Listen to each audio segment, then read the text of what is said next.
Alright, hello people. This is a different video than what I had planned, and also this is just sort of something to tide us over while I actually get the next proper full Let's Play on the way. Because I was planning to do Time Splitters 2, it being a fantastic game and all. Really wanted to play around on the channel, but I don't seem to have to record it. I mean, I suppose I'll give the PS2 version a try, so I can get that running. But GameCube version so far no go. I'll try both probably try both an ISO and my actual physical disc of the PS2 version, and see if I can get one of those to work properly. The problem is the FPS just drops down too much when I try and record. Playing it in my free time, it's fine. This is more like a sort of update video, and I have a little game here in the background. So this is probably the only run through of this game I do for the channel, but I don't know, maybe I'll come back. I jump in this game and have a bit of fun every now and again. I only recently got it. Aha. Okay. Right. Do the updating stuff first, or explain the game? Ah, jeez. Alright, let's explain the game briefly. Okay, this is Diehard Dungeon. It's a roguelite game. Well, roguelite game, sorry. I think that's the term they're currently using for it. It's not a full-on roguelike, as you can probably tell already. I mean, mostly from the fact it actually has graphics. It's not using ASCII. But oh yeah, so it's a permadeath game. Although I think there is an item somewhere that makes you not have to start from the beginning again. But yeah, this is definitely the sort of Bunny Isaac roguelike, not Rogue Legacy. There's so many variants of roguelike, they really need to better categorize that. But no, this isn't you make a little bit of progress every time you come back. No, this is you go all the way through and you do the best damn job you possibly can to clear all the dungeons. I haven't played this for a few days. Because, yeah, actually stupidly, the reason there's been no videos for a few days is that I was an idiot and left my laptop charger. And my dad was unable to actually use the laptop for a few days. But it's back now, so this video will be going up today and sort of bridge the gap where I think I thought to actually do a full-length Let's Play off, and hopefully I get some more multiplayer videos down on the weekend. I've been playing Civ recently, which doesn't really work when you try, because I can't record the first set of it, so although it was a pretty epic victory, okay, it was a by the skin of our teeth victory, but still, it was unable to show it. But this is a Zelda-style dungeon crawler. I mean, I never played much of the Zelda games, but I do believe it is rather like Zelda, but dungeons only. There's no sort of overworld exploration. Which is a little disappointing. I mean, the overworld exploration would be cool, but obviously it wasn't in the scope of this game during development. It's also not a whole lot like Zelda. Okay, I don't know a little bit like Zelda, but I reckon sort of poke holes in the people saying this is like Zelda. I mean, sort of playing that very much like Link to the Past, the only Zelda game I really played a whole lot of, and that's because I had it on Game Boy Advance. I mean, I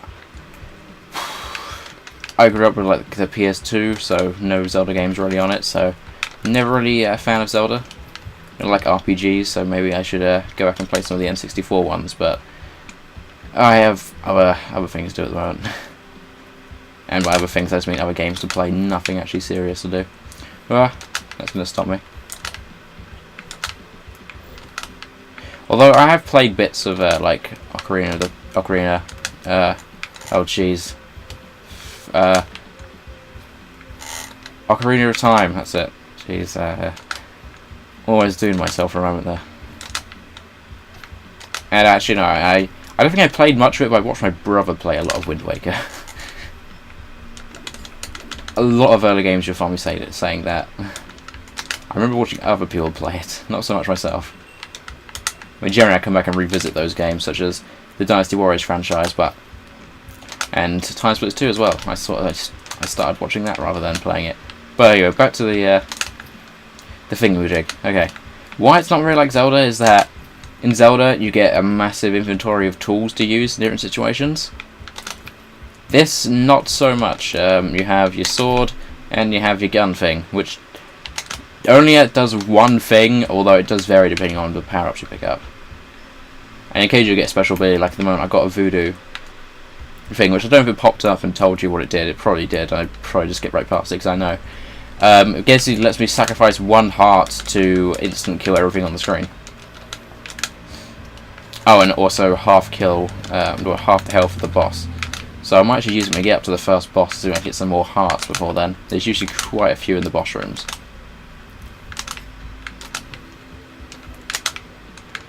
But yeah, when I first started playing this game, I was really bad at remembering I had this gun, but now I use it all the time.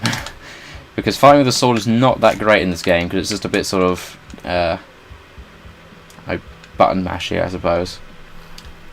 So we just can call that a complaint coming from someone who plays Dynasty Warriors, but I mean, this is true button mashy. I mean, 1 button to attack, and that's about it. Or you can hold it down and do the Zelda style spinneroo. Damn, I probably shouldn't have stopped that gold thing. Alright. Oh, there's pressure pads, by the way, activate all the traps. Those will probably be what kills me most of the time, because monsters also activate those, not just you. Ah! Flames. Bad. I don't know, I was nattering on about Zelda at some point. Yeah. Yeah, I'll probably go back and play some. I mean, I do now have a GameCube emulator. Oh, because I no longer have my physical GameCube. That went away. Kept the PS2, but the GameCube was sort of split between me and my brother, and I think eventually we both agreed to go ahead and get rid of it. There was a lot of awesome stuff on it that I only found out about long after when I started doing a lot of gaming stuff online. A lot of awesome stuff I missed out on by getting rid of that, but you know, I had the PS2. The PS2 was great. Don't use that anymore, really. Apart from my annual treat of going ahead and playing Time Splitters 2. And in fact, I'm not going to do the LP because I could treat myself to playing it twice this year.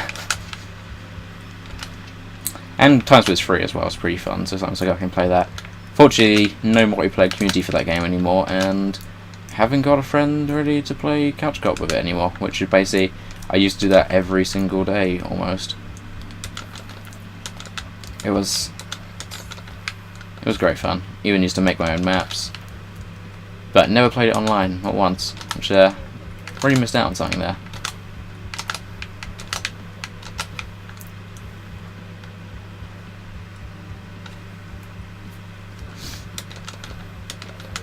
But yeah, see what I mean by it's your sword has very little reach, so apart from killing these little blob things, the sword isn't much good because you have to hit the enemies like 5 times to kill them.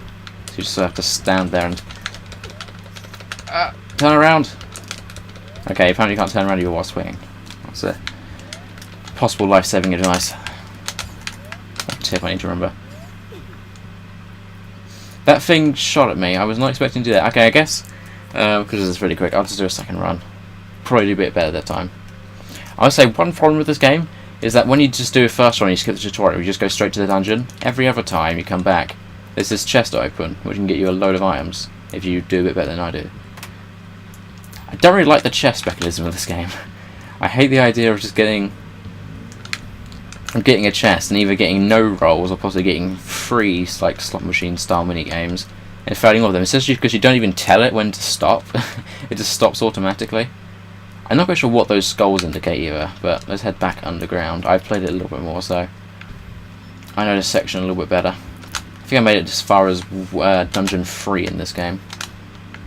I'm not quite sure how many dungeons there are, though I've fought most of the bosses in the game, just not their hard mode counterparts.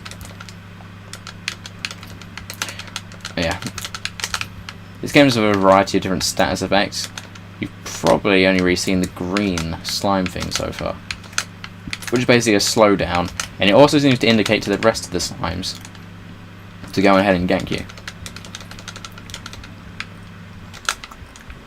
Which, yeah, when you're moving around at full speed, they don't have the bravery to do it. Not that it particularly matters too much, because even if you're sitting on the spot, you can still turn around at the same speed, I think. I mean, you can pretty easily swing at these things and wipe them out. Not sure what those green things are. I think they might be slightly pointless. Oh, and yeah, the chest. You'll see me do it once last game, but yeah, it upgrades over time. And it does that by collecting all the loot. You don't actually get to spend this loot on anything. The loot is just basically converted into experience points for the chest. Which means there's very little point at all to collecting loot as soon as you get your chest to max level, as far as I can tell. Which I have done once. And your chest gets kind of awesome. At the moment it's just a chest that just walks around, gobbles up my loot. Being kind of useless. Unfortunately you never get to eat enemies like the Discworld chest. Oh.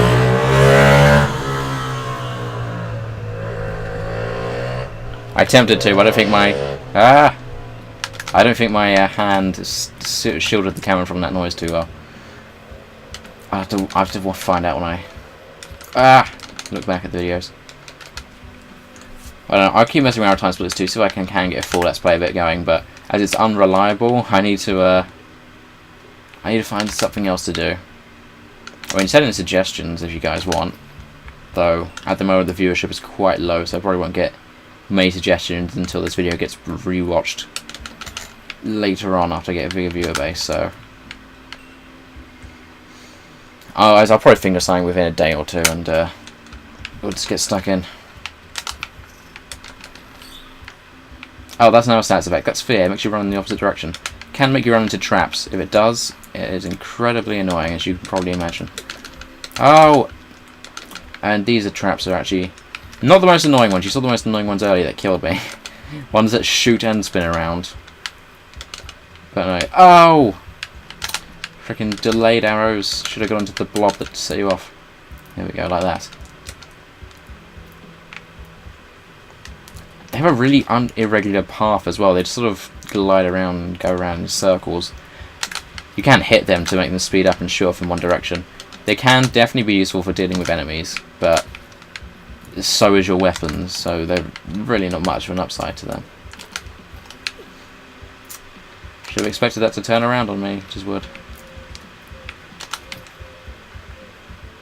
Okay, although the reason I'm blowing up these torches is that you can get rings behind them, which is a bit of experience for the chest. I'm not quite sure how much it doesn't actually give you, like, numeric values for anything. But,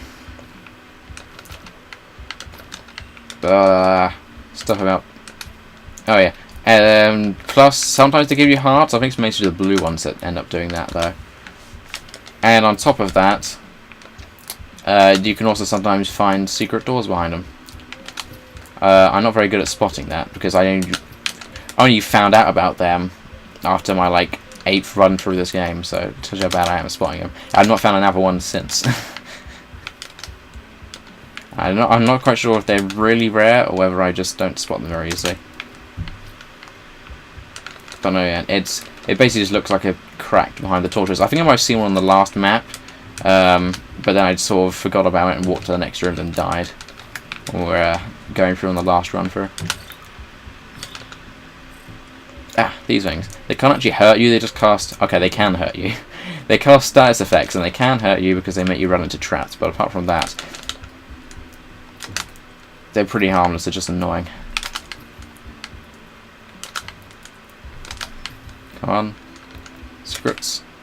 Please say secrets. Do I have to kill this thing? No, I don't. Okay, just leave it. They're incredibly annoying, because you only get about one good hit on them. Then they go away. And, okay, he took some damage. Just, I don't know, was a set up a trap or something.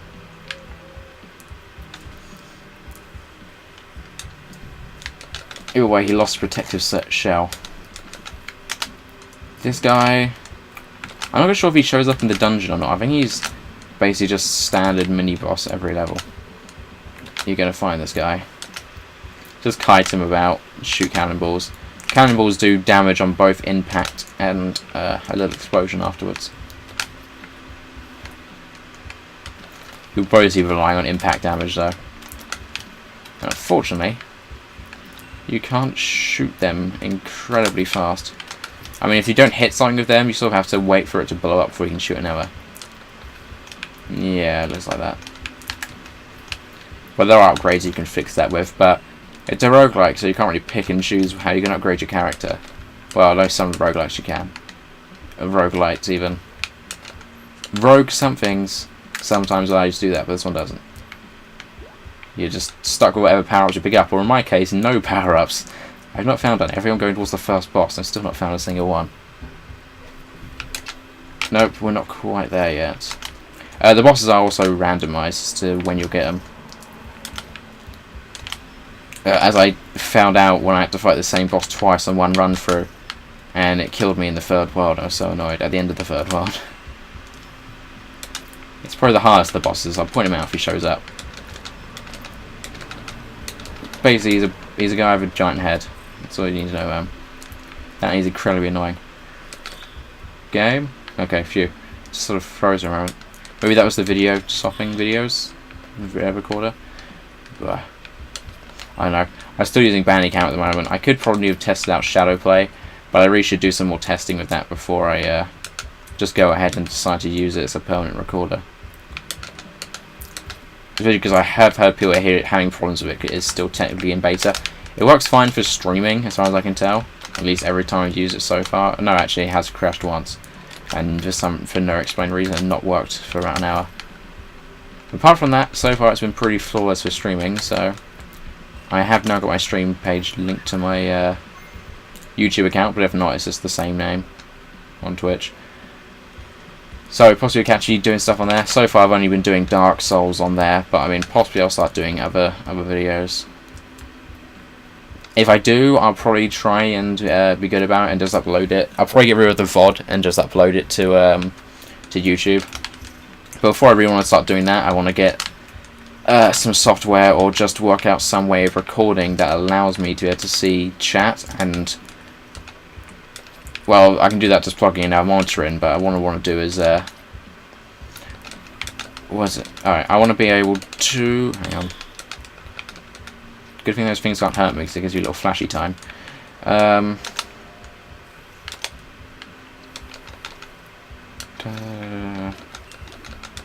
Something about streaming, Twitch. Oh yeah, I want to just show it if I'm going to record it for YouTube. The YouTube people should probably be able to see what you guys are typing in the live chats. So I want to get some way of displaying that. I have seen some people do it with like a cool layout, but I'm not quite sure how to do that with Shadowplay. I don't even know if it's possible with Shadowplay actually. So I may just end up seeing this piece of software I've seen where people can get it to appear on screen without having to use a like a sort of big box. You just sort of have the text there, and I find somewhere where it doesn't obscure anything to stick that during the video. Fireproof, awesome. This is a new power up for me. Never had that before. Alright, oh man, this is the hardest boss. Probably. I think they get harder when you go for, like, because the boss is randomized. Logically, they'll get more health as you get further into the game and have to fight them. And you do seem to be able to fight the repeat boss. I mean, possibly there were two different playthroughs. I'm pretty sure the same one. Where I fight this guy twice. I'm going to start commenting on the ground. He seems to be here most of the time. Although he definitely wasn't the first person I fought here, so believe me, it is randomized what you're going to have to encounter. Chest isn't doing anything useful at the moment anyway. It's really hard as well with this boss to work out whether you're hurting him or not. I get he must be hurting because his head's like exploding. Yeah, you think that hurt quite a bit. But I mean, what, do I have to hit his head? Do I have to hit his body? I can't quite tell. Maybe this guy just seems to have so much health because he have to hit his body. Maybe there I go. If he would stop blowing my sword away. Yeah, big impact hits will knock your sword away at times.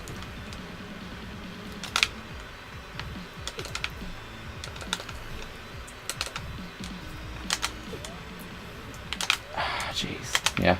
This guy. Oh, I could think I'm immune to fire. Otherwise I could have just killed myself then just after fighting the boss.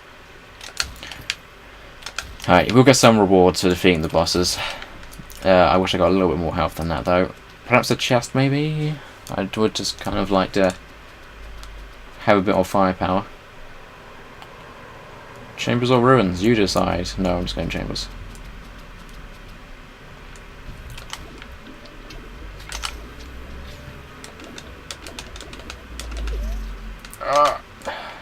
I just beat Risen recently. Just randomly throw that out there.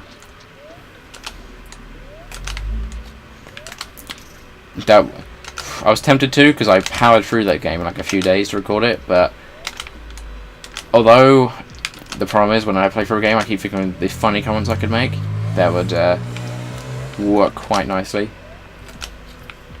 but trying to keep that up for a 30-hour RPG, kind of difficult, and you know, that's not even particularly long for an RPG. I think it's around 30 hours. So trying to keep that up for that entire time, probably a bit difficult. That and that game included a lot of me saving and reloading, so it probably wouldn't be too entertaining to see anyway. Just because that game has got some really difficult combat in it. And yeah, this is just a ramble video now, as I attempt to get through the rest of this dungeon. You can tell that's happened because I've started talking about other games several times. I know there's not a whole lot to mention about this game. I mean, yeah, if you want to pick it up, it's on Steam. It's really cheap, like £4 or something, and that's at full price. I believe it's fully out, but they have been releasing patches of it. I mean, the character customization wasn't there when I first got the game, and now it is. But it is why I decked out my guy in pink and yellow, just to make it as gormless as possible.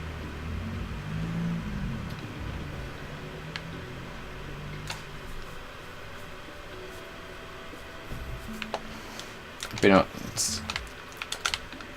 I don't know why, but I found myself just sticking the colour pink and everything now. Why I play an AI war, and like every time I get to have fleet of pink spaceships. Oh, mini boss again. This guy, much smaller version of that guy, but effectively, yeah, same thing.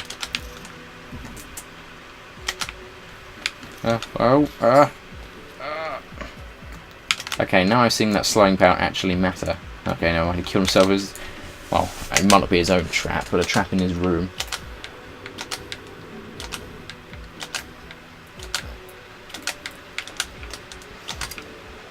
These are probably some of the more annoying enemies. Just because, yeah, they have an incredible amount of it. I don't know, maybe they don't have, maybe I think the sword maybe is just much more damaging than the cannon is. But then again, I killed him with 3 hits. I probably could have killed him with a sword in 3 hits. So it seems like the same for that, and yet when it comes to those mushrooms, I wonder if the gun doesn't do a whole lot of damage because they take just so many hits.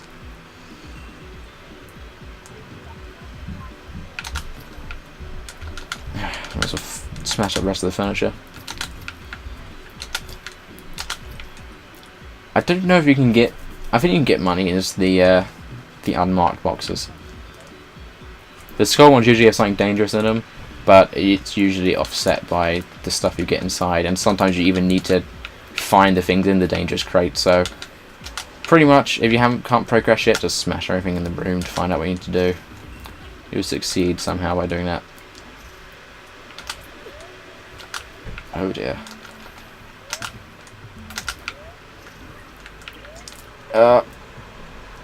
Killed by a freaking standard mushroom. Wish the dungeon master hurried up and put himself in here so I can get killed by him at least. Dungeon master is one of the weirder bosses.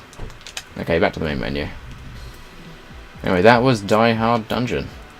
I probably could have just done maybe one of these modes instead.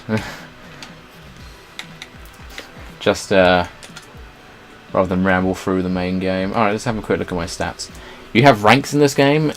You'll increase in rank depending on how well you do. I think fighter's like the 2nd rank, maybe the 3rd. I think the highest I ever got was like warrior, so I think that is the 2nd. I think I've been demoted. But I think it goes rogue, fighter, warrior, and then a whole lot of other ranks that I've never reached, and probably won't for quite a while. Escape 0 times, 18 attempts, 231 hearts. That's an awful lot of hearts, considering that I would have had 90 hearts in total. Well, given 90 at the start of the game.